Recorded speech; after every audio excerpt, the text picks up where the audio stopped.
Hai hai hai. Di video kali ini, langkah pertama yang akan kita lakukan adalah dengan menyiapkan gula merah sebanyak 300 gram dan juga ada santan sebanyak 600 ml. Di sini santannya saya menggunakan santan yang kental ya.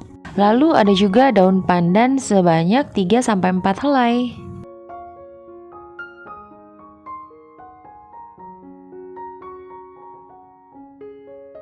Ketiga bahan ini akan kita masak terlebih dahulu sampai kira-kira santannya matang atau kurang lebih selama 5 menit.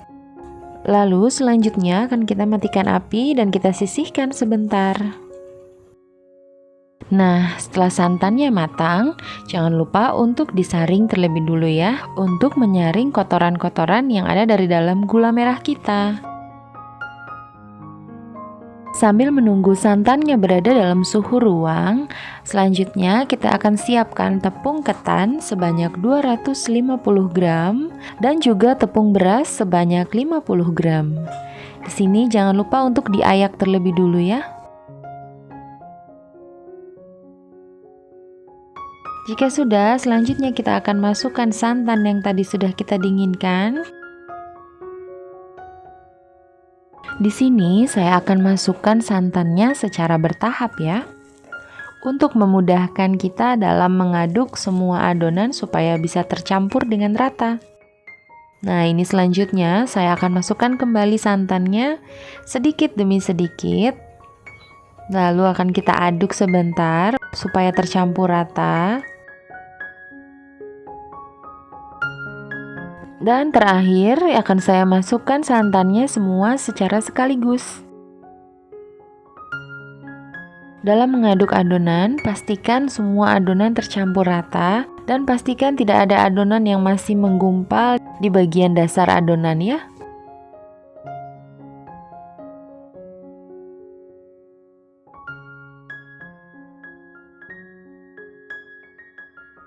Setelah selesai, selanjutnya kita akan siapkan wadah bersih. Jangan lupa olesi dengan minyak. Selanjutnya kita akan masukkan adonan ke dalam wadah yang sudah kita siapkan.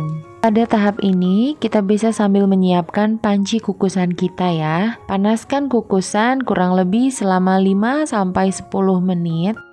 Dan jika sudah panas atau jika uap dari dalam kukusan seperti yang ada di dalam video, maka kita bisa masukkan adonan kita ke dalam kukusan dan kukus kira-kira kurang lebih selama 1-1,5 jam dengan menggunakan api yang sedang cenderung kecil.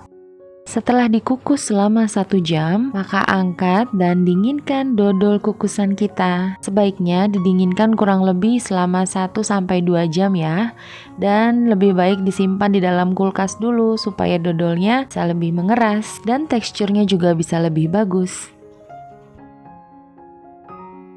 Selanjutnya, jika dodol sudah dingin dan jika sudah terbentuk dengan padat, maka kita bisa balikkan dan kita bisa keluarkan dodol dari dalam wadah. Nah, ini dia, dodol kukus kita sudah selesai.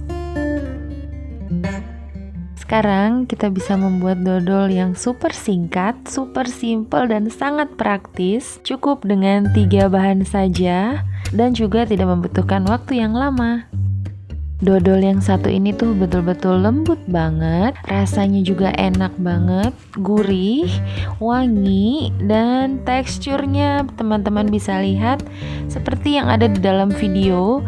Teksturnya betul-betul sangat kenyal dan sangat-sangat lembut. Teman-teman wajib banget untuk mencobanya di rumah ya. Nah, ini akan saya bagikan contoh cara untuk membungkus dodol untuk teman-teman yang mungkin ingin mempunyai usaha ataupun ide bisnis di rumah. Kalau teman-teman menyukai video ini, jangan lupa untuk di-share video ini sebanyak-banyaknya ya. Terima kasih sudah menonton.